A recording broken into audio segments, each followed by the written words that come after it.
Yes, good evening, all of you. Are you getting my voice? Can you see the screen? Yes, sir. Good evening, sir. Good evening, sir. Yes, Good very good evening, evening. sir.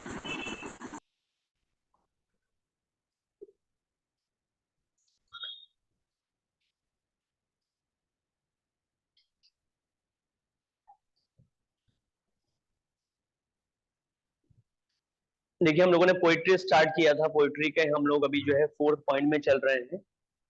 We have already discussed the epic, the mock epic, and lastly we discussed sonnet. Now today we have to start the 4th one, that is the ode, right? सबने सुना होगा odd के बारे में, जरूर पढ़ा होगा। Graduation में भी था ओड, और पीजी में भी जो है काफी सारे ओड पढ़ाए जाते हैं। तो today we are going to discuss about ode. तो देखिए, इसमें मैंने ओड का भी काफी लेंथी चैप्टर होता है, तो मैंने आपको बताया बहुत सारी चीजें बताना मुश्किल हो जाता है, तो हम लोग जिसको शॉर्ट में लेंगे। तो एक्चुअली में ओड क्या है, देखो ये सारे पोम्स के टाइप्स हैं। अभी हमने जैसे इससे पहले वो पढ़ा था, सोनेट पढ़ा था, ठीक है, और उससे पहले एपिक पढ़ा हमने, फिर हमने मॉक एपिक पढ़ा। तो ये सारे क्या है, टाइप्स ऑफ जो है आपके पोम है, अलग अलग different different types. So this is also a type of poem. So क्या है इसमें कि ओड एक्चुअली होता है क्या है, एक लॉन्ग लिरिक पोम होता है, लॉन्ग लिरिक पोम। पहला पॉइंट देखिए, I have highlighted also here, an ode is a long lyric poem. मतलब आप जो ओड को गा भी सकते हैं, ठीक है, एक लंबा होगा जो है, और उसको जो है क्या होगा, serious in subject, serious in subject and elevated in style and elaborate in its stanzaic structure।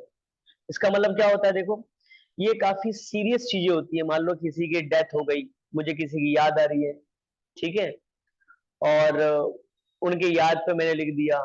या कोई मान लो फ्रीडम फाइटर थे, वो जो है अपने उन्होंने जो है सेक्रीफाइस कर दिया अपने लाइफ को हमारे कंट्री के लिए, हम उनको याद कर रहे हैं, तो बहुत ही सीरियस होता है, राइट। और काफी एलोबरेटेड और इलेवेटेड स्टाइल में होता है, राइट। एलोबरेट का मतलब होता है बहुत एक्सप्लेन किया जाता है, इसके स्ट्रक्चर बनते हैं अच्छे खासे।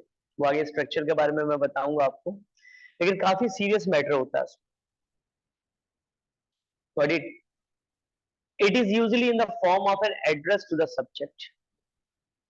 और होता क्या है, जिसके बारे में लिखूंगा, मान लो मैं अपने वाइफ के बारे में लिख रहा हूँ, मैं अपने मैटरनल या पैटर्नल जो है ग्रैंडफादर के बारे में लिख रहा हूँ, राइट, मैं ग्रैनी के बारे में लिख रहा हूँ, किसी के बारे में भी जिसकी डेथ हो गई है, जिसको मैं मिस कर रहा हूँ, उसके बारे में लिखूंगा। तो अब मैं क्या करूंगा, उसको एड्रेस करूंगा। सो बोला जाता है it is usually in the form of an address to the subject और द पर्सन अबाउट विच और whom इट इज रिटन,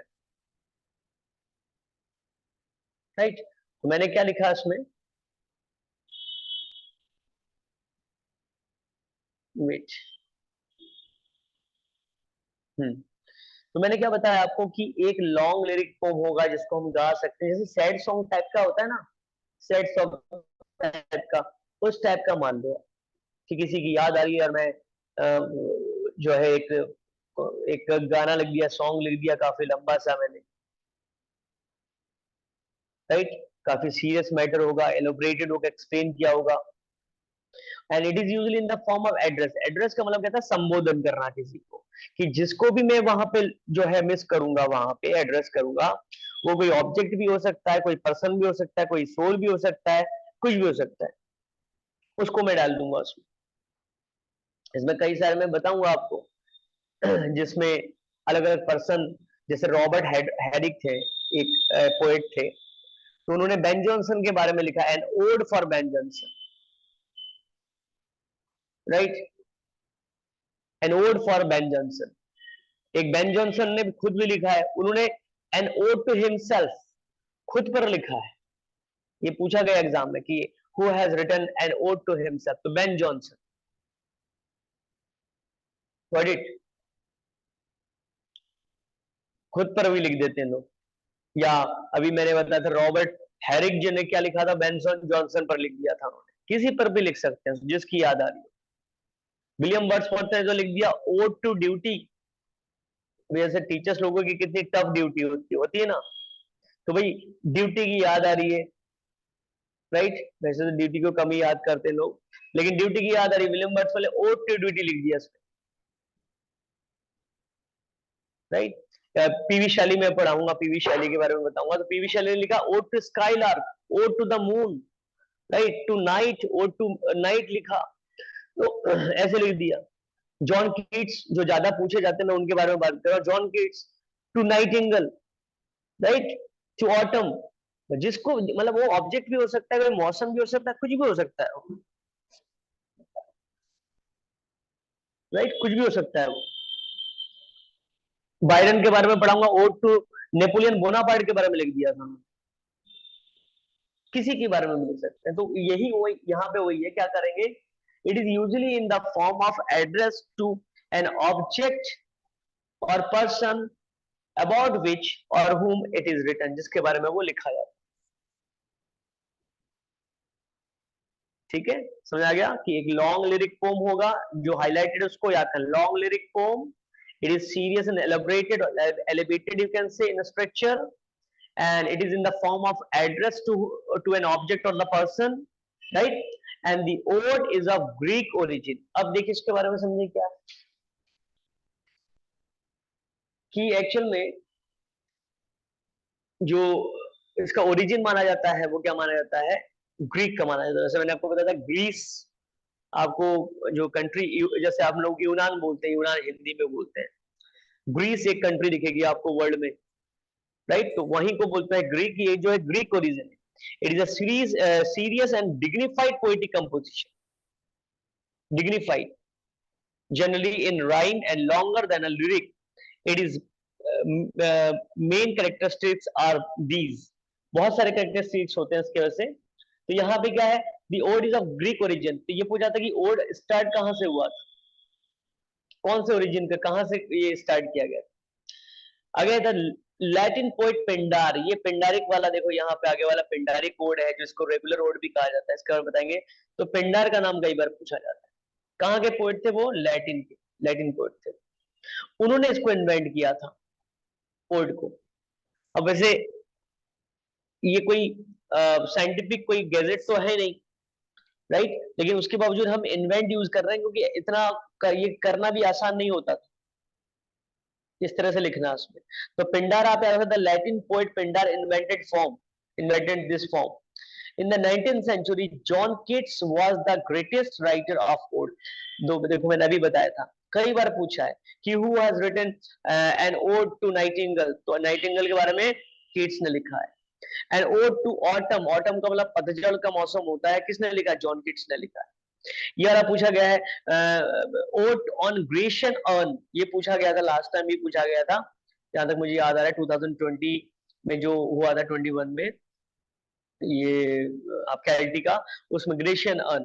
फिर आपके यूपी के जो है टीजीटी में भी पूछा गया था, right, on melancholy to the poets, ये सब जॉन कीट्स ने लिखा है। तो इसलिए जॉन कीट्स को क्या माना गया है, जो 19th सेंचुरी का जो है ग्रेटेस्ट राइटर माना गया है। तो बस कोड क्या है, लॉन्ग लिरिक पोम है, क्या है, सीरियस सेलिब्रेटेड होता है, फिर इसको फॉर्म ऑफ एड्रेस होता है, किसी को एड्रेस किया जाता है इसमें, एक ग्रीक ओरिजिन है, और पिंडार ने इसको इन्वेंट किया था। मेन मेन पॉइंट्स मैंने बताया, राइट, मेन मेन पॉइंट्स बता दिए। बाकी तो आपको बहुत सारे मिल सकते हैं कि अलग अलग तरीके में अलग अलग जो है बताया गया। अब सबसे जो एग्जाम्स में पूछा था, मैं सिर्फ एग्जाम के पॉइंट ऑफ व्यू से ही आपको पढ़ा रहा हूँ। तो देखिए, क्योंकि ये कॉलेज की पढ़ाई नहीं कि मैं पूरा आपको लिखना पड़ेगा वहां पे, बस आपको एमसीक्यूज आएंगे वहां पे। तो देखिए अब है काइंड्स ऑफ ओड, अब आता है काइंड्स ऑफ ओड के बारे में, कितने प्रकार के। तो सबसे पहला देखिए, द पिंडारिक ओड और द रेगुलर ओड। जो पिंडारिक ओड है उसी को रेगुलर ओड कहा जाता है। क्या रीजन इसके पीछे तो देख सकते हो, अभी मैं आपको बताऊंगा। It was invented by Greek poet Pindar, इसलिए इसका नाम पिंडारिक पड़ा, पिंडारिक ओड, क्योंकि पिंडार ने जो ग्रीक पोएट थे उन्होंने इन्वेंट किया था। इसको एक रेगुलर ओड भी कहते हैं, रेगुलर ओड भी कहते हैं इसको। This kind of ode is regular ode and divided into strophe, antistrophe and epode. ये नाम याद कर लो। ये पूछा जाता है कि ये स्ट्रोफी, एंटिस्ट्रोफी और एपोड जो है किस ओड में आते हैं, तो आप बोलेंगे पिंडारिक ओड या बोलेंगे regular ode, right. S A E क्या बनेगा, एस ए ई। अभी मैं आपको इसके बारे में भी बताऊंगा क्या क्या होता है एस ए ई, ठीक है। एस ए ई कैसे याद रहेगा, किसी की चीज से भी आप याद कर सकते हो, ठीक है।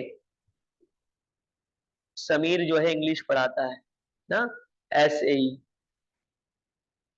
जो भी कुछ भी आप देख लेना। अब ये क्या है, ये है क्या वैसे, ये स्ट्रॉफी एंटस्ट्रॉफी पोर्ट क्या है, इसको जो है अभी मैं आगे एक्सप्लेन करूंगा, यहाँ लिख रखा है देखो, यहाँ मैं एक्सप्लेन कर दूंगा। It was also called choral ode, it was introduced in English literature by Ben Jonson, right. अभी मैंने आपको बताया था ऊपर, ठीक है, कि बेन जॉनसन जो है बहुत सारी चीजें लिख चुके हैं, वो बहुत सारे कह सकते हो, उन्होंने भी जो है ओड लिखा था। उसमें से सबसे जो ज्यादा फेमस था वो एन ओड टू हिमसेल्फ, और एक सिंपल एन ओड करके भी आगे मैं बताने वाला हूँ। तो इंग्लिश लिटरेचर में, क्योंकि अलग अलग लैंग्वेज में लिख रहे थे, अभी मैं क्या कर रहा हूँ, लैटिन में जो है वो हुआ था, ग्रीक ग्रीक लैंग्वेज में लिखा गया है। तो इंग्लिश में किसने कौन लाया था, इंग्लिश में बेन जॉनसन लाया, राइट। अब देखो, अब बात करते हैं जो सबसे इंपॉर्टेंट है, स्ट्रॉफी एंटस्ट्रॉफी और इपोड क्या होता है, राइट। क्योंकि इस पिंडारिक ओड को और रेगुलर ओड को इसमें डिवाइड किया गया है। तो स्ट्रॉफी क्या होता है, the part of an ancient Greek choral ode sung by the chorus when moving from right to left, and another. It has a formal opening and has a complex metrical structure. अब क्या होता था देखो, स्ट्रॉफी क्या होता था, beginning है, शुरुआत मान लो, राइट। जैसे ये ई पॉड एंड से याद रखना कि ई वाला लास्ट में आता है, ई पॉड वाला ये लास्ट में आएगा एंड में, ठीक है। और ये जो है आपके मान लीजिए एक तरह से मिडल में आ गया, और स्ट्रॉफी जो है बिगिनिंग में। तो कह रहे हैं the part of ancient Greek choral ode, जो कोरल ओड होता था एंशिएंट टाइम में ग्रीक में, right, sung by the chorus, जो कोरस में गाते थे, when moving from left to right, या देखो राइट टू लेफ्ट, ये जो राइट टू लेफ्ट वाला भी पूछा गया है कि जो स्ट्रॉफी होता था उसको जब गाते थे या कोड को गाते थे, स्ट्रॉफी वाला पोर्शन, शुरू वाला पोर्शन, तो उसको किस तरह से वो मूव करते थे, when moving from right to left, इसलिए हाईलाइट कर रखा है इसको, ठीक है।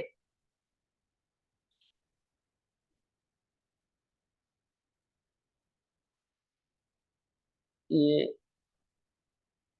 राइट टू लेफ्ट हो गया, ठीक है। नेहा मैम ने कहा था इसमें ब्लैक बैकग्राउंड आ रहा है, इसको थोड़ा करने के लिए अभी थोड़ा टाइम लगेगा मैम इसमें, ठीक है। कल सही था सर, आज पता नहीं क्या हुआ, कल सही था ये।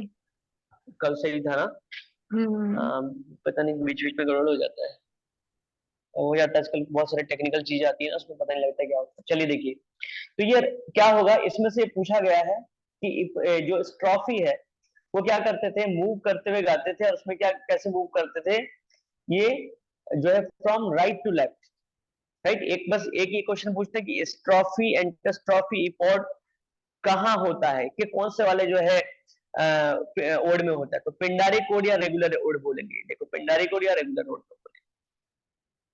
तो फिर पूछते हैं इपोड कहाँ होता है, ये आपके एंड में होता है, last part of an ode होता है। एंटस्ट्रॉफी कहाँ होता है, मिडल में होता है, तो इट मिरर्स द स्ट्रॉफी, ये एक तरह से आईना होता है स्ट्रॉफी का, को ही दर्पण होता है, उसी की तरह जो है दिखाते हैं उसको, ये मिडल में होता है। और बिगिनिंग में कहा क्या होता है, बिगिनिंग में स्ट्रॉफी होता है, तो एस ए ई आप याद रखते हैं, राइट। अब देखिए इसमें, इसके बाद क्या होता है, होरेशियन ओड बोलते हैं, होरेशियन ओड। होरेशियन ओड क्या है, it is invented by the Roman poet Horace, क्योंकि देखो नाम से पढ़ा ना, ऊपर पिंडारी ओड था तो पिंडार के नाम से, होरेशियन ओड है तो होरेस के नाम से है, राइट। एक हॉरेस नाम याद रखना, हॉरेस डनबी एक है, एक कैरेक्टर है हॉरेस डनबी करके, कोई बता सकता है हॉरेस डनबी कहाँ आया था कैरेक्टर, ये 10th के बुक में हॉरेस डनबी करके। सर वो उसमें होगा शायद, ये क्या था वो, व्हाइट हॉर्स, क्या है वो, अरे जिसमें सर अर्मेनियन वो दो मुराद और वो है शायद। The summer of beautiful white horse है मुराद वाला चैप्टर। तो 11th में है। Horace Denby. Question of trust. Yes, a question of trust, सही, आप सही बताया, क्वेश्चन ऑफ ट्रस्ट। तो हॉरेस डेनबी उसमें कैरेक्टर है जो एक लॉक मेकर होता है क्वेश्चन ऑफ ट्रस्ट में। ठीक है, चलो इसके बारे में बाद में बात करेंगे, देखते रहिएगा, बीच बीच में मैं थोड़ा याद दिलाते रहता हूँ आप लोगों को। तो यहाँ पे है it was invented by the Roman poet Horace, right. अब यहाँ पे हॉरेस दूसरा पर्सन है, अब उसके नाम से हॉरेशियन ओड पड़ा है, right. It was published in 23 BC. अब बीसी का मतलब क्या होता है, वैसे बिफोर क्राइस्ट होता है इसका मतलब, हालांकि इसको भी चेंज कर दिया गया है, तो आपके एग्जाम में हो सकता है वो बीसीई करके दे दे, बीसी बिफोर कॉमन ईरा हो गया है अब इसका बीसी का। तो बीसी का मतलब होता है बिफोर क्राइस्ट होता है, बिफोर क्राइस्ट। तो सोचिए कितने साल पहले की बात हो रही है, 2023 चल रहे हैं और 23 बीसी करें, बिफोर क्राइस्ट, राइट, माइनस में वहां जाता था वैसे। Its structure is very simple, it has no division of strophe and antistrophe report. इसमें कोई स्ट्रॉफी एंटस्ट्रॉफी और इपोड नहीं था, किसमें था, अभी हमने डिस्कस किया था, किसमें था वो आपका पिंडारिक जो है ओड में था वो। ये बहुत इंपॉर्टेंट देना, बार बार मैं रिमाइंड करवा रहा हूं आपका, स्ट्रॉफी एंटस्ट्रॉफी रिपोर्ट। इस क्वेश्चन को मैंने केवीएस में भी देखा है, एनवीएस में भी देखा है, और आपके जो इसमें भी देखा है। हालांकि अभी थोड़ा सा चेंज हो गया है, केवीएस और एनवीएस में वो आपके 9th-10th में से पूछते हैं, 11th-12th में से पूछते हैं, ज्यादा बुक्स में से ज्यादा पूछते हैं, लेकिन पहले के पेपर में आपको देखने को मिलता था जब लिटरेचर ज्यादा पूछते थे तब। अभी जो करंट में उन्होंने सिलेबस चेंज किया उसमें कम पूछते हैं लिटरेचर का, उसमें बुक्स में से ज्यादा पूछ रहे हो। ठीक है, तो यहाँ पे क्या है, स्ट्रॉफी इंटरस्ट्रॉफी कुछ नहीं, it is written in a single repeated stanza, single repeated stanza में लिखा जाता है हॉरेशियन ओड। ठीक है, आप में से जो ओड पढ़े होंगे उनको समझ में आ रहा होगा। देखो यहाँ बिना ओड को पढ़ाए मैं आपको बता रहा हूँ, क्योंकि अभी बहुत सारे ओड मैं नहीं पढ़ा सकता आपको यहाँ पे, सिर्फ उनके बारे में बता रहा हूँ। तो ओड जरूर पढ़िएगा आप लोग, राइट, ओड पढ़िएगा। आप मान लो यहाँ पे आप यदि प्रैक्टिकली नहीं करोगे तो दिक्कत हो जाएगी, कि मैं आपको यहाँ पे गोलगप्पे बनाना सिखा रहा हूँ कि कैसे बनाते हैं, लेकिन सिर्फ थ्योरी में, उसका प्रैक्टिकल नहीं हो रहा तो दिक्कत होगी जाना, तो इसमें आपको करके भी देखना है। तो is shorter than the Pindaric ode, क्या होता है, it is written in a single repeated stanza form and it is shorter than the Pindaric ode. पहले बता दिया था पिंडारी कोड कैसे होते हैं, थोड़े लॉन्ग होते हैं। Horatian odes are calm and meditative compared to the Pindaric, बहुत शांत होते हैं Horatian ode और बहुत मेडिटेटिव होते हैं कंपेयर टू पेंटारिक, यदि हम उनको कंपेयर करें तो। ठीक है, ये मेन बेनिफिट।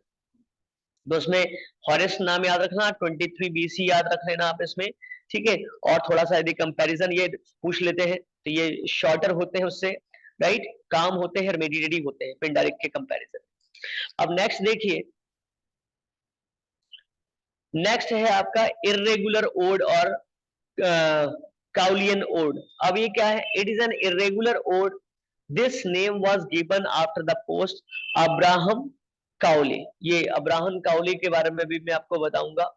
ठीक है, इन्होंने, इनका सबसे फेमस है ऑन सॉलिट्यूड, राइट। तो जो जो जो ज्यादा फेमस है, वैसे भी आगे मेरे ये देखिए यहाँ लिखा भी हुआ है आगे, ये देखो ऑन सॉलिट्यूड। ठीक है, तो वो आप याद, जिसके एक एक में लिख पाऊंगा वो तो तुरंत याद कर लीजिएगा, जैसे इंपॉर्टेंट रॉबर्ट हैरिक लिखा है ode for the Ben Jonson, तो एक वाला तो भाई याद ही कर सकते हैं हम, एक और दो तो याद कर सकते जल्दी। अब्राहम काउली बताया, देखो यहाँ अब्राहम काउली, इसका नाम इसी के नाम से ये काउलियन ओड पड़ा था इसमें, इरेगुलर ओड। तो सोचो एक इतना बढ़िया लिखा कि उसी से फेमस हो गया। तो इसे क्या कहते हैं, इरेगुलर ओड कहते हैं। This name was given after the post, या नेम कह सकते हैं अब्राहम काउली के नाम से। ठीक है, तो ये भी ज्यादा, उतना ज्यादा नहीं पूछते हैं।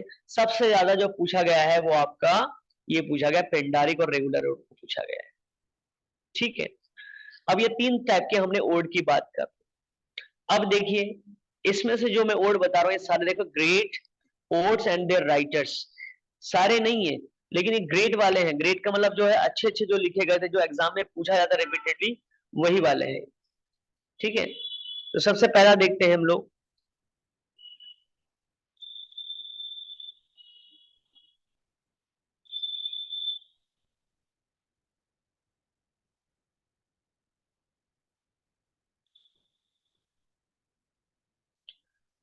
हाँ, सबसे पहले देखते हैं हम लोग यहाँ पे, देखो यहाँ लिखा है नेम ऑफ द पोएट और टाइटल। तो नेम ऑफ द पोएट क्या है? रॉबर्ट हैरिक है यहाँ पे, रॉबर्ट हैरिक। पहले जो मैंने बताया था, तो एक एक वाले तो आज ही देखो, मैंने आपको बताया कि एग्जाम क्रैक करें थोड़ा सा रटना भी पड़ेगा आपको। समझने वाली चीजें मैं समझा रहा हूँ, रटना भी पड़ेगा, रटना ज्यादा पड़ेगा बल्कि। ठीक है, मैं सही बताऊं तो क्या है? An ode for Ben Jonson. तो भाई याद कर लो कि बेन जॉनसन के बारे में किसने लिखा था? रॉबर्ट हैरिक ने लिखा था बेन जॉनसन के बारे में। ठीक है, दूसरा जो मैंने बताया था अभी आपको, ये इरेगुलर को ओड, जिसको काउलियन ओड भी कहते हैं, तो ये भी पूछा गया कि इरेगुलर ओड को और क्या कहा जाता है? काउलियन ओड। या काउलियन ओड को क्या कहा जाता है? इरेगुलर ओड कहा जाता है, राइट? या कौन सा वो ओड है जिसमें अब्राहम काउली के नाम से दिया गया है? तो आपका काउलियन ओड या इरेगुलर ओड। तो अब्राहम काउली ने क्या लिखा? On solitude. देखो एक अच्छा वाला लिखा है, वो याद कर लो, बढ़िया वाला। अब ये बेन जॉनसन अभी बता रहा था, बेन जॉनसन तो काफी इंपॉर्टेंट है। एन ओड टू हिमसेल्फ, खुद के बारे में। ठीक है, या खाली एन ओड भी है। हालांकि एक और एन ओड के नाम से एडवर्ड यंग ने लिखा था, एडवर्ड यंग ने। कहा है एडवर्ड यंग? ये देखो, राइट? तो यहाँ बड़ा कंफ्यूजन हो जाता है, इसलिए ऐसे कंफ्यूजन वाले नहीं पूछे। या तो दोनों ऑप्शन देंगे, बेन जॉनसन और एडवर्ड यंग करके देंगे दोनों का।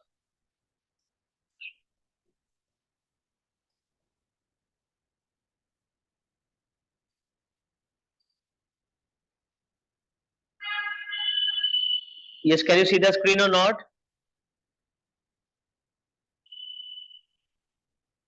Yes sir. Yes, sir. हाँ, Ben Jonson an ode to himself, ये देखिए हाईलाइटेड है, इंपॉर्टेंट है काफी। An ode.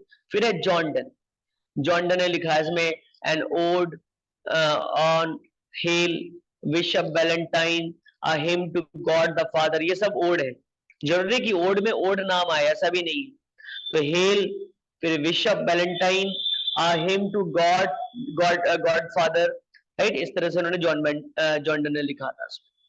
फिर जॉन मिल्टन ने भी ओड लिखा, क्या है? Odd on the nativity of Christ, right? John Milton ने। अब सोचिए, मतलब जॉन मिल्टन ने बहुत तरह की चीजें लिखी। अभी हम लोग पढ़ रहे थे कि उन्होंने सोनेट भी लिखा है, राइट? तो ऐसा नहीं कि वो एक पोएट है तो वो तो काफी तरह के पोएट्री कर सकता है ना वो। तो उन्होंने जब ओड लिखा तो लिखा ode on the nativity of Christ. फिर मार्वल, मार्वल ने क्या लिखा है? Upon Cromwell's return from Ireland. तो इसमें देखो इनडायरेक्टली भी पूछते हैं कि किसने जो है क्रॉम्बल्स के बारे में लिखा, उनके रिटर्न के बारे में लिखा। और क्रॉम्बल कहां से रिटर्न हुए थे? आयरलैंड से रिटर्न हुए थे। तो ऐसे करके इनडायरेक्टली भी पूछते हैं, राइट? तो जिसने पढ़ा होगा ग्रेजुएशन के टाइम तो उनको पता होगा सारी चीजें करके। फिर एक ड्राइडन, ड्राइडन ने क्या लिखा है? एलेक्जेंडर्स फीस्ट, एलेक्जेंडर्स फीस्ट लिखा है। ठीक है, एनी क्लीग्रे करके भी लिखा है। फिर थॉमस ग्रे, थॉमस ग्रे,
देखिए हम लोग बात कर रहे थे इसमें, थॉमस ग्रे की बात कर रहे थे। थॉमस ग्रे से भी काफी बार एग्जाम में पूछा गया है, और पूछा इसलिए जाता है क्योंकि देखिए थॉमस ग्रे ने, जो मैं कह रहा था सबसे ज्यादा इंपॉर्टेंट है वो पिंडारी कोड।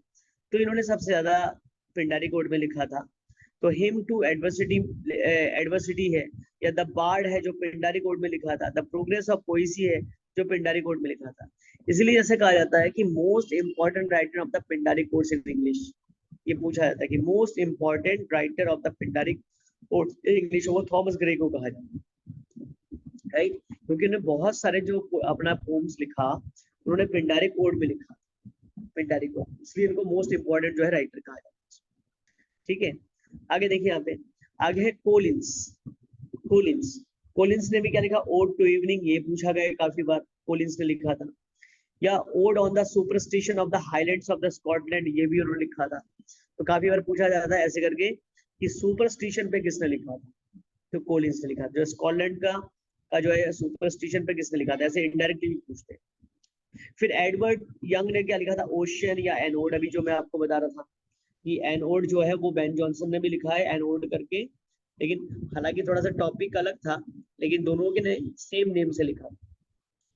फिर यहाँ पे थॉमस कैम्पबेल, उन्होंने क्या लिखा, ओड टू विंटर, तो इसको आप छोटे छोटे वाले जो है पढ़ सकते हैं, इंपॉर्टेंट वाले नजर डाल सकते हैं उनपे। विलियम वर्ड्सवर्थ ने क्या लिखा है, ओड टू ड्यूटी या odd on the intimations of immortality. फिर क्या है, कोलरिज ने डिजेक्शन और एन ओड। और सबसे ज्यादा इंपॉर्टेंट यहाँ पे देखिए, जो सबसे ज्यादा पूछा था वो नीचे वाले पूछा जाते हैं, पीवी शैली है, राइट, जॉन कीट्स है, काफी बार पूछा गया है, राइट, ये अल्फ्रेड लॉर्ड टेनिसन का भी पूछा जाता है। तो पीवी शैली ने क्या लिखा है, पर्सी बैची शैली इनका नाम था पूरा, ओड टू द वेस्टलैंड, ये काफी बार पूछा गया, ओड टू द वेस्टलैंड किसने लिखा है, पीवी शैली ने। पीवी शैली का पूरा नाम भी पूछा गया है, तो मैं जब इनकी बायोग्राफी पढ़ाऊंगा तो बताऊंगा, पर्सी बैची शैली इनका नाम था। ठीक है, फिर यहाँ पे ode to a skylark, ode to the moon, ode to night, ode to Jane, ये सब जो है किसने लिखा है, आपके पीवी शैली ने लिखा। फिर देखिए यहाँ पे जॉन किट्स ने to nightingale, ode to nightingale लिखा है, ओड टू ऑटम लिखा है, right, ode to Grecian urn लिखा है, ये ग्रेशियन अर्न तो पूछा गया last time, right, ode to Psyche लिखा है, ओड टू मेलंकली लिखा है, ओड टू द पोएट्स लिखा है। तो जॉन किट्स ने, पीवी शैली ने बहुत ज्यादा जो है लिखा है, और इनसे रिपीटेडली एग्जाम्स में पूछा था। एक ग्रे जो है आपका थॉमस ग्रे का पूछा जाता है, बेन जॉनसन का भी पूछा गया है, और विलियम वर्ड्सवर्थ का भी पूछा गया है, पीवी शैली और जॉन किट्स का पूछा गया था। ठीक है, बाकी तो पूछते ही है, लेकिन सारे इंपॉर्टेंट ही है। फिर बायरन का ओड टू नेपोलियन बोनापार्ट, अब देखिए यहाँ पे हिस्ट्री से रिलेटेड भी लिखा है, ode to Napoleon Bonaparte. Thomas Moore के बारे में भी लिखा है। अल्फ्रेड लॉर्ड टेनिसन ने क्या लिखा है, to Virgil, ode on the death of the Duke Wellington, ये भी पूछा गया एक बार कि ड्यूक वेलिंगटन के बारे में जो है बताइए उसको। अब देखिए इसमें अब कुछ क्वेश्चंस हैं, देखिए, ठीक है, क्वेश्चंस वन बाय वन आप बता सकते हैं इसमें। What is the most distinctive feature of an ode, जैसे पहला ए दिया है यहाँ पे, ए दिया है it is longer than a lyric, right, it is longer than a lyric. दूसरा दिया है आपका it is in the form of an address. तीसरा दिया है कि it is written in a rhyming verse B, form and it it's is the subject form is of an history. address. B. ये B है। B. It is Who's given the it is answer? the form of an address. हाँ, बिल्कुल correct है। देखिए B answer है, it is in the form of an address, क्योंकि मैंने क्या बताया था अभी आपको वर्ड के बारे में बताया था कि an ode is a long lyric poem, फिर serious in subject, elevated in style, elaborate in its stanzaic structure, and it is usually in the form of an address to the object or the person. Object को भी हो सकता है, person को भी हो सकता है, about which or whom it is written. तो ये सबसे स्टार्टिंग वाले जो मैंने पॉइंट्स बताए जो सबसे ज्यादा इंपॉर्टेंट है, उसमें से एक पॉइंट ऐसे पूछ लिया। तो यहाँ पे देखो रटना नहीं है कि सर ने ये क्वेश्चन बताया उसको रट लो ना, जो पॉइंट्स बताए उसको आप याद करो कि एग्जाम में कैसे कैसे पूछ सकते हैं, राइट। दूसरा पॉइंट देखिए, who is the most important writer of the Pindaric odds in English? Thomas Thomas Gray. Grey. Gray. Grey. Thomas Gray. Thomas Thomas Gray. Grey. Grey, अभी बताया था शायद, मैंने वहां लिख भी रखा था यहाँ पे, यस सर।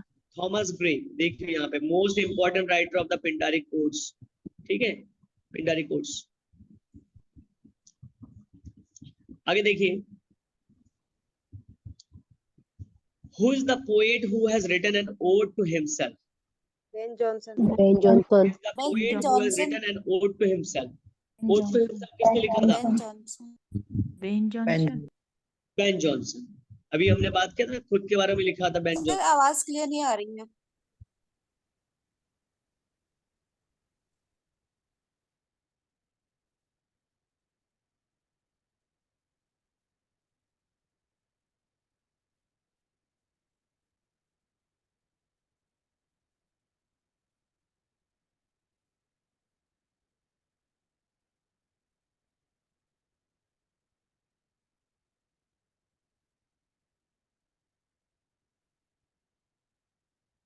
सर आवाज नहीं आ रही। जॉनसन है।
हाँ देखिए, हम क्वेश्चन डिस्कस कर रहे थे। तो आपने क्या बताया? एन ओड टू हिमसेल्फ क्या है आपका? सी वाला आंसर होगा बेन जॉनसन। नेक्स्ट देखिए, who has written an ode on the nativity of Christ? ऊपर बताया था मैंने आपको, क्या होगा मिल्टन। बताइए फोर्थ का? Milton. John Milton. मिल्टन। देखिए अभी ऊपर भी बताया था मैंने आपको जॉन मिल्टन के बारे में। कहाँ गया जॉन मिल्टन?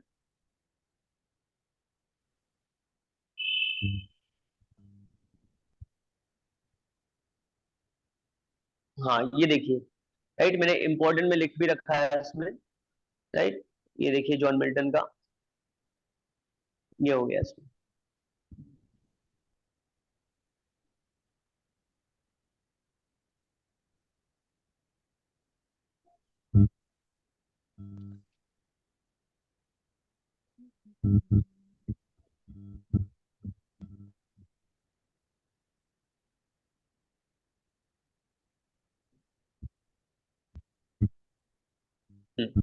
तो जॉन मिल्टन का क्या? An ode on the nativity of Christ, इन्होंने लिखा इसमें।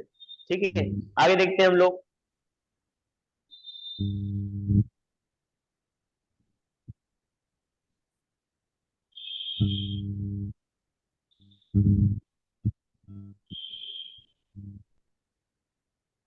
नेक्स्ट देखिए इसमें, नेक्स्ट है what are strophe and antistrophe and epode in the Pindaric ode? तो ध्यान रखना, यहाँ पे बड़ा कंफ्यूजन होता है कि जैसे दोनों वाले ऑप्शन देते, देखो यहाँ पे, ये जब दोनों ऑप्शन दे देंगे आपके, ये देखो यहाँ पे पहले देखिए, पहले क्या, they are beginning middle end end of the Pindaric ode. अगला देंगे they are the three stages of the movement of the singers in the Pindaric ode. फिर तीसरा they are the three concluding couplets in the Pindaric code.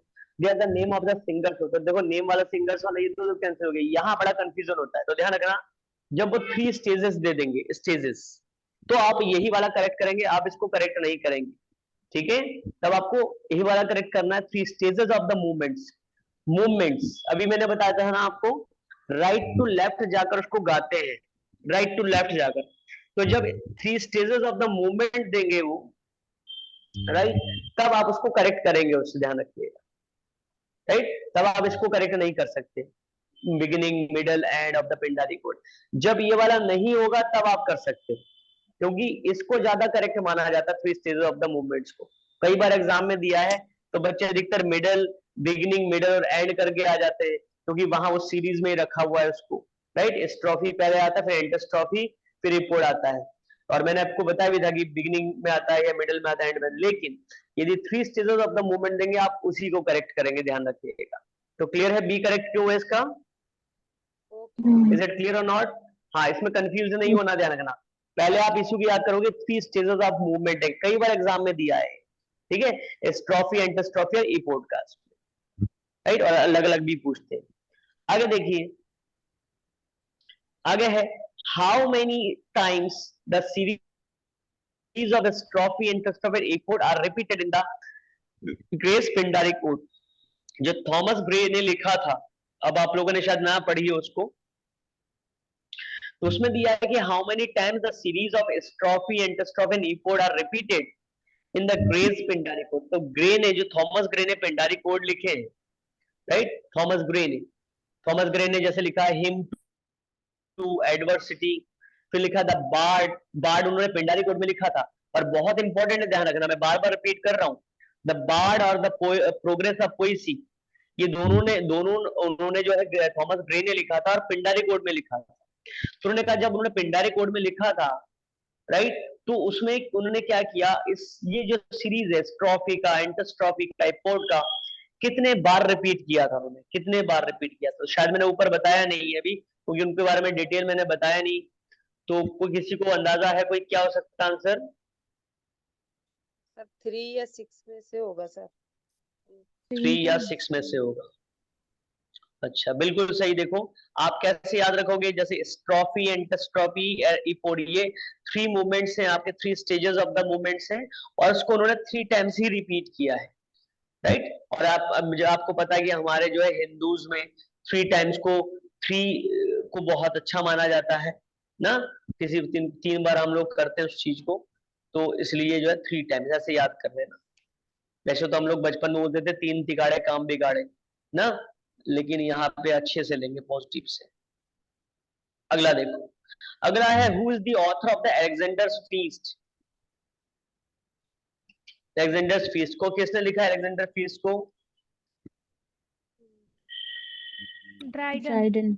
Dryden अभी बताया था ना, 2 बताए थे मैंने आपको, अलेक्जेंडर्स फीस्ट, राइट, अलेक्जेंडर का नाम सुना होगा, सिकंदर का नाम सुना होगा आप लोगों ने। तो अलेक्जेंडर्स फीस्ट, उसकी दावत, एंड एनी क्लीग्रीव, राइट, ये दोनों ने लिखा था उसमें। तो अलेक्जेंडर फीस्ट किसने लिखा है? ड्राइडन ने लिखा है। तो ऊपर मैंने कर रखा है, देखो ऊपर मैंने बता रखा था यहाँ पे ड्राइडन का, ये देखिए कहा, ये देखिए, ये देखिए ड्राइडन बता रखा है, Alexander Feast and Anne Killigrew, ये बता रखा था इसमें। आगे देखिए,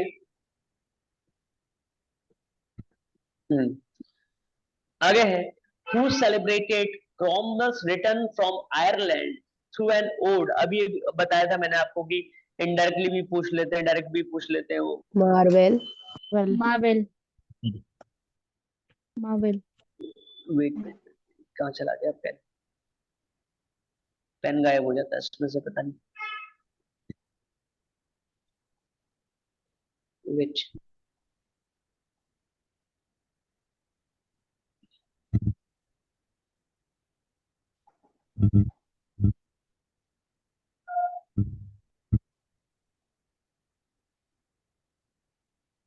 आ गया पेन। हाँ, देखिए मैं क्या पूछ रहा था आपसे, 8th वाला, जो मार्वल, जिसका आंसर है Marvell, who celebrated Cromwell's return from Ireland. तो मैंने कहा इनविटेशन भी पूछ लेते, लेकिन यहाँ पे तो डायरेक्टली पूछ ले किसने सेलिब्रेट किया था। तो मार्वल ने ओड लिखा था, सेलिब्रेट किया था, who celebrated Cromwell's return from Ireland through an ode, तो मार्वल ने किया था। अब देखिए, ऐसे इनविटेशन भी पूछ लेते हैं, कुछ लाइनें पूछ लेते हैं। देखो जैसे ये है, अब मैंने कोई आपको ओड तो पढ़ाया नहीं, ओड आप पढ़ेंगे अपने से, कुछ कुछ थोड़ा थोड़ा पढ़ेंगे। जैसे देखियो, आर बर्थ, यदि किसी ने पढ़ा तो आप आंसर दे सकते हैं। Our birth is but a sleep and forgetting, in which ode does the famous line occur? ये किसने बताया? Wordsworth Immortality Ode. Yes, Wordsworth Immortality Ode, बिल्कुल सही है इसमें, राइट। ये जो है आपके किसने बताया था? वर्ड्सवर्थ ने। वर्ड्सवर्थ में। हाँ देखो ये बर्थ के बारे में लिखा हुआ है ना, स्लीप एंड फॉरगेटिंग, सारा उसी से आपको ध्यान रखना है, क्योंकि इमोर्टलिटी का मतलब क्या होता है? अमरता होता है इसका मतलब, जब हम अमर हो जाते हैं। ठीक है, आगे देखिए एक और पूछा गया ऐसे ही in between, thou was not born for death, immortal word। तो ये किस में बताया इसमें? which word is referred, अच्छा वर्ड पूछा, which word is referred to in this ode, किस वर्ड को बताया गया है? नाइटिंगेल। Sky skylark. नाइटिंगेल। देखिए इसमें है नाइटिंगेल, आंसर होगा इसमें, नाइटिंगेल। ओके। राइट, नाइटिंगेल को हिंदी में क्या बोलते हैं? बुलबुल। बुलबुल। हाँ, नाइटिंगेल याद है तो जरूर पढ़िएगा। देखिए ये सारे जो मैं बता रहा हूँ एक एक बार नजर जरूर मारना आप लोग। आगे है we look before and after and pine for what is not, in which ode these lines occur। ये सब in between वाले हैं। किसका था बताइए? we look before and after and pine for what is not, ये आपके ग्रेजुएशन में था ये। Shelley stranger return injection. Shelley. ये देखिए ये है आपका Shelley's to a skylark, Shelley's जो का और था पीवी शैली का स्काईलार्क टू अ स्काईलार्क उसमें है। ठीक है, हु हैज रिटन, ये तो बता दोगे आप लोग, चलो वो इन बिटवीन था ये तो बता दोगे पक्का। Who has written an ode to Virgil, ये तो अभी बताया था थोड़ी देर पहले मैंने। ओड टू वर्जिल किसने बताया? Sir B Tennyson. Yes Tennyson ने, ऊपर बताया तो था मैंने आपको टेनिसन के बारे में। ये देखिए, ये देखो लास्ट में ही बताया था मैंने, ये देखो, ये देखिए Alfred Lord Tennyson to Virgil ode on the death of the Duke Wellington. तो देखो एक दो याद करने, ज्यादा याद नहीं करने आपको। ठीक है, ज्यादा याद नहीं करने, उससे जो है आपको आराम से क्लियर हो जाएगा। आगे देखिए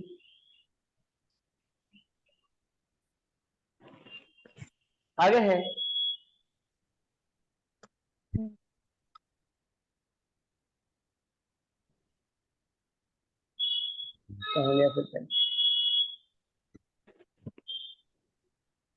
वेट वेट,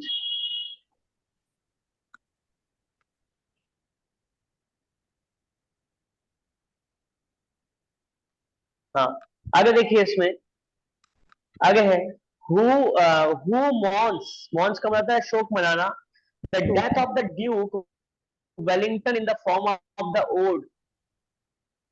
ये अभी दिखाया था मैंने आपको, who mourns the death of the Duke of Wellington in the form of an ode. By अभी तो दिखाया था मैंने आपको। Yes what is the answer? Barren.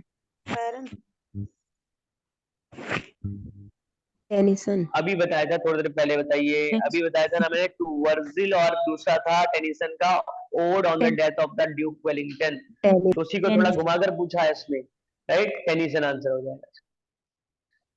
आगे देखिए आगे है who has paid a tribute to Napoleon in the form of an ode. अब नेपोलियन बोनापार्ट के बारे में बताया था कि दिया गया इसमें, किसने लिखा था नेपोलियन बोनापार्ट के बारे में? बायरन। पायरन। यस बायरन ने लिखा, राइट। नेक्स्ट देखिए, if winter comes can spring be far behind, right, what is Shelley's mood as express. देखो यहाँ पे दे दिया कि शैली ने लिखा है, लेकिन what is Shelley's mood as expressed in the line quoted from his ode on to the best friend. ये भी बता दिया कहां से दिया गया है, लेकिन अब वो नहीं पूछा, अब उसका मूड पूछा है कैसा है। सोचिए जरा, उसमें मूड पूछ लिया, तो बताइए कैसा मूड था उनका, यदि किसी ने पढ़ी हो तो बताए। ये यहाँ साफ पता लग रहा है, देखो आपको नहीं पता, यदि नहीं भी पढ़ा ना तो इन लाइनों से पता लग जाएगा कि विंटर कम्स, यदि ठंड आती है तो कैन स्प्रिंग भी फार अवे, क्या स्प्रिंग जो बसंत का मौसम है क्या वो पीछे रह सकता है क्या? मतलब that of hope. Yes that of hope, क्योंकि देखो हमारे जिंदगी में यदि प्रॉब्लम्स आते हैं, विंटर को प्रॉब्लम से दिखाया गया कि यूरोपियन कंट्रीज में ठंड में बहुत प्रॉब्लम होती है, तो उन्होंने कहा यदि विंटर कम्स यदि ठंड आती है तो कैन स्प्रिंग भी फार अवे, स्प्रिंग भी आएगा वो एक ना एक दिन। तो हमारे लाइफ में यदि प्रॉब्लम्स है तो खुशियां भी आएंगी कि एक ना एक दिन। तो ये क्या है, होप है, दैट ऑफ होप। जिसने नहीं भी पढ़ा वो भी आंसर दे सकता है। क्लियर है?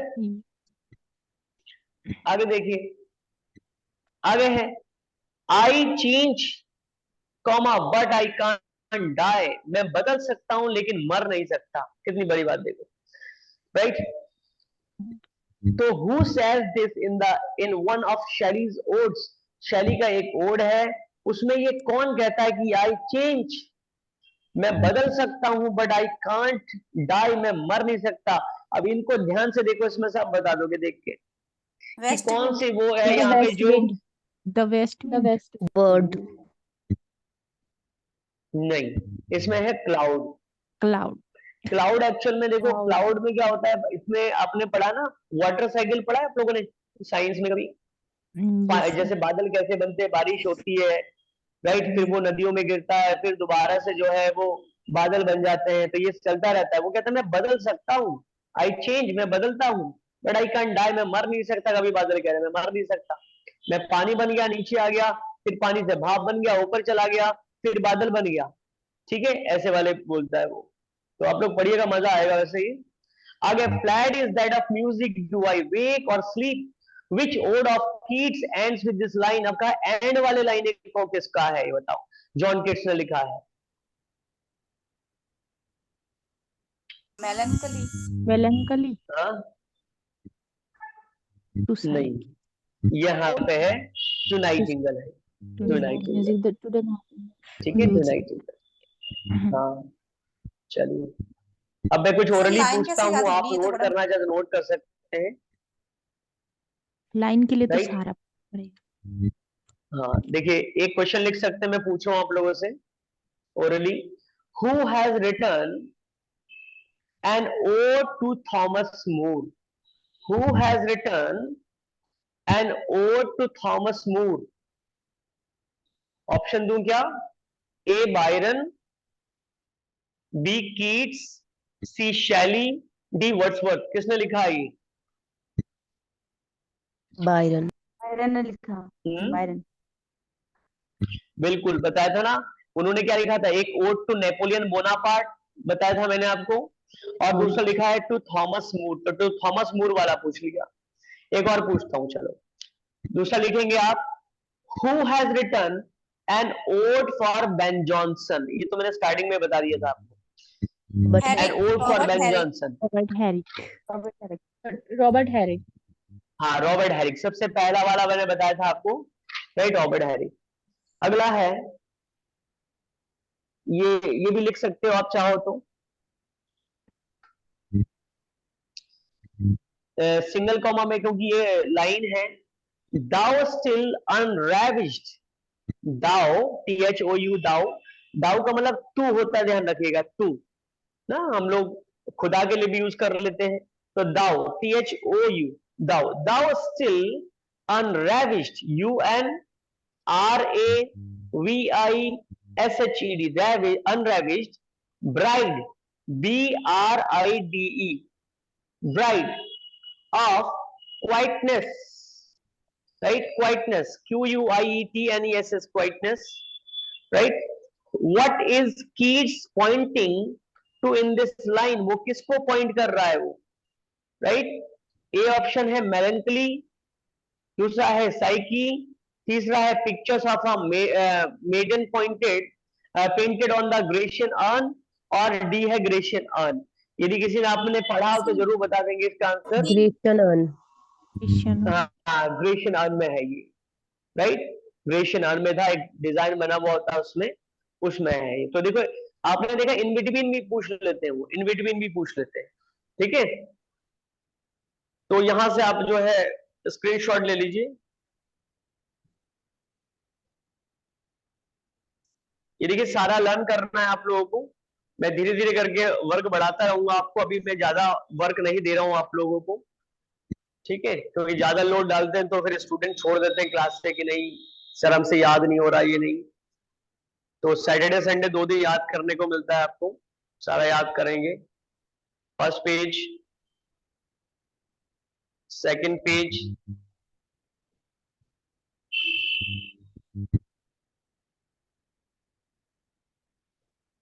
Third page,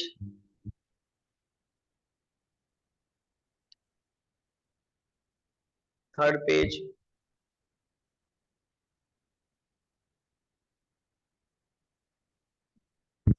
next page, PDF मिल जाएगा आप लोगों को, फिर भी आप लोगों को नोटबुक पे लिखना है। देखो यदि सिलेक्शन चाहिए तो लेजी नहीं बनेंगे आप लोग, राइट। आइडल बनोगे तो दिक्कत आ जाएगी, थोड़ा सा जो है एंथुसियास्टिकली वर्क करना पड़ेगा आपको, right. Next page,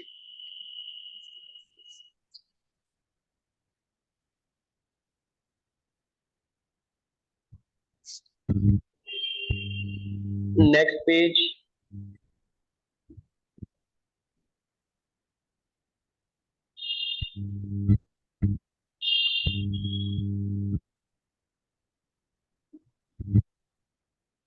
next page,